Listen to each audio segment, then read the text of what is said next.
Mon chéri, tu as pensé à aérer? Aéré, mais tu es folle, il fait un froid de canard. Bernard, pense aux émanations de monoxyde de carbone. J'appelle illico, le technicien, pour qu'il vienne vérifier le système de chauffage.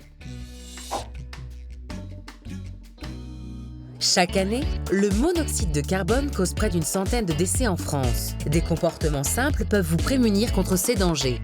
Donc le monoxyde de carbone est un gaz très dangereux. Il est inodore, invisible et non irritant. Les symptômes de l'intoxication au monoxyde de carbone sont les nausées, vomissements et maux de tête.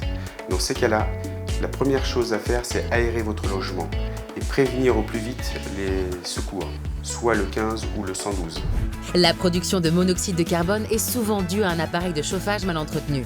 Pour éviter les émanations de monoxyde de carbone, il suffit de faire entretenir votre appareil de chauffage une fois par an par une entreprise qualifiée. Que ce soit pour n'importe quel combustible, il faudra vérifier une fois par an la chaudière, le conduit de cheminée.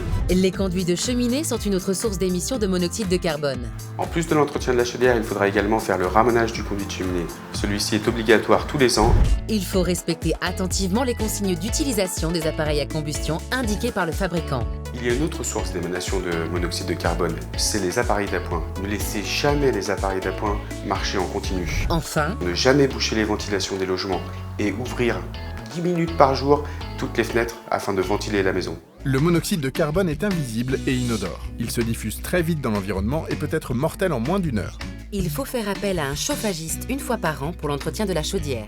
Soyez vigilant à l'utilisation des appareils de combustion présents dans votre logement.